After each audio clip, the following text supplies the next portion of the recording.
আল্লাহ, আমার সন্তানদের রক্ষা করো তোমার রহমত।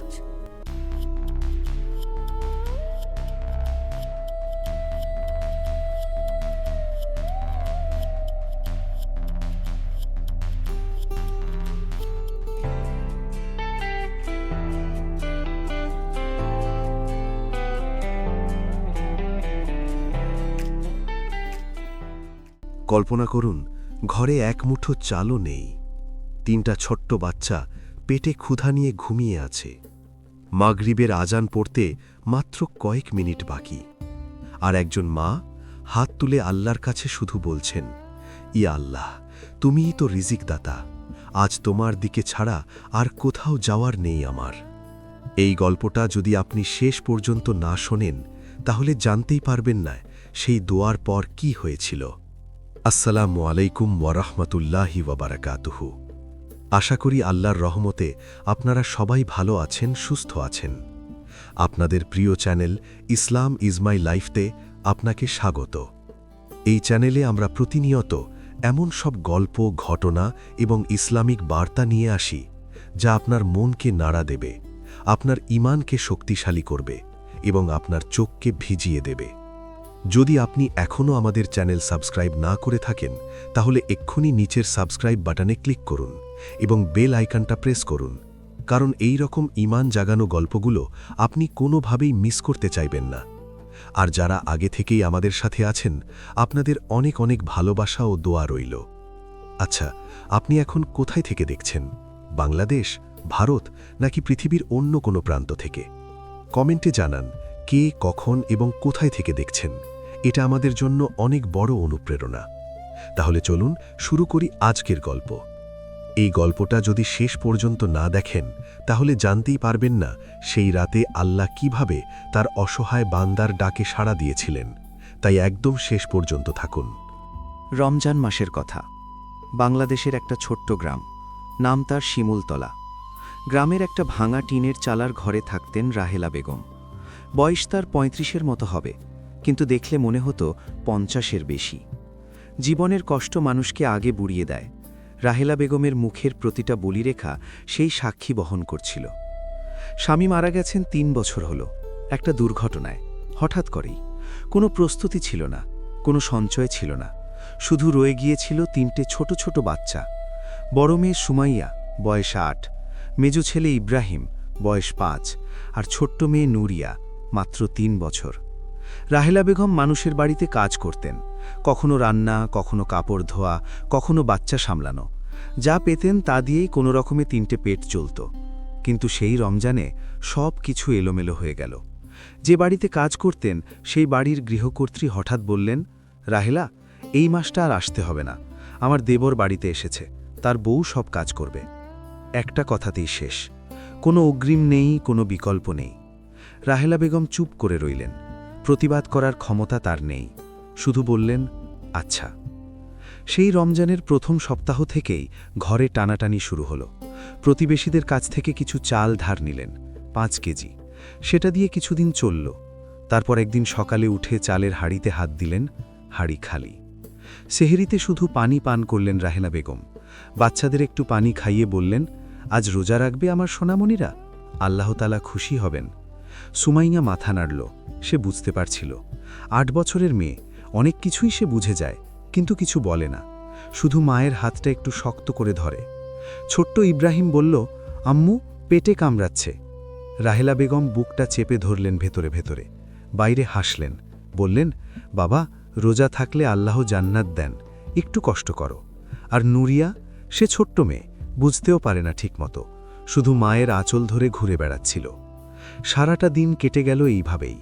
রাহেলা বেগম পাড়ায় পাড়ায় একটু কাজ খুঁজলেন, কিন্তু রমজান মাসে সবার ঘরেই কম বেশি ব্যস্ততা, কেউ আজ কাউকে ডাকছে না নতুন করে। বিকেলে ঘরে ফিরলেন খালি হাতে।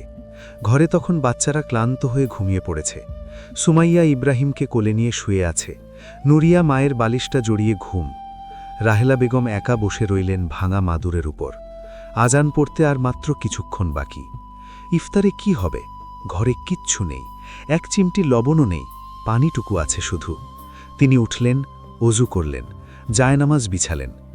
এখানে একটু থামুন বন্ধুরা, আপনার কি কখনো জীবনে এমন কোনো মুহূর্ত এসেছে যখন মনে হয়েছে সব শেষ, আর কোনো পথ নেই, শুধু আল্লাহ ছাড়া কেউ নেই? সেই অনুভূতির কথা কমেন্টে লিখুন। আপনার একটা কমেন্ট হয়তো অন্য কারো জীবনে আলো হয়ে যাবে। রাহেলা বেগম জায়নামাজে বসে হাত তুললেন, চোখ বন্ধ করলেন। একজন মায়ের বুক থেকে বেরিয়ে আসা দোয়া হয়তো এমনই হয়।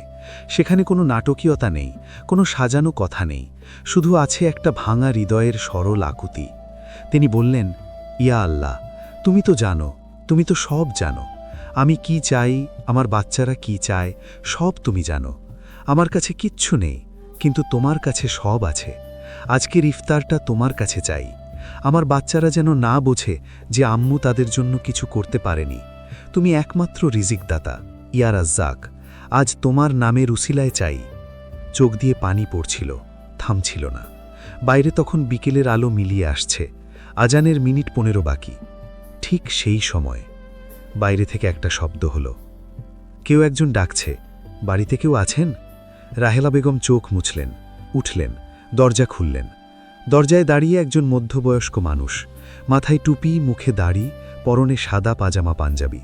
পরিচিত মুখ নয়। লোকটা একটু হাসলেন, বললেন, মা, আমি পাশের উপজেলা থেকে আসছি। আজকে একটু ভুলে এই রাস্তায় পড়ে গেছি, তবে মনে হয় আল্লাহই পাঠিয়েছেন এখানে। পেছনে একটা ভ্যান গাড়ি দাঁড়িয়ে, ভ্যানের উপর একটা বড় চালের বস্তা, পাশে মাছ, মাংস, ডাল, তেল, পেঁয়াজ, রসুন, একটি থলিতে খেজুর, জিলাপি, পেঁয়াজু, চিড়া, মুড়ি, ইফতারের সমস্ত আয়োজন। রাহেলা বেগম থমকে গেলেন, কথা বলতে পারছিলেন না।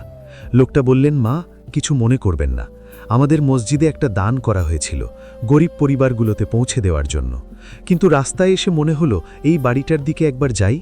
আল্লাহ মাফ করুন, দেরি হয়ে গেছে কি? রাহেলা বেগম কথা বলতে পারলেন না, শুধু 2 হাত তুলে বললেন, আল্লাহু আকবার। চোখ দিয়ে পানি নামছে, থামছে না।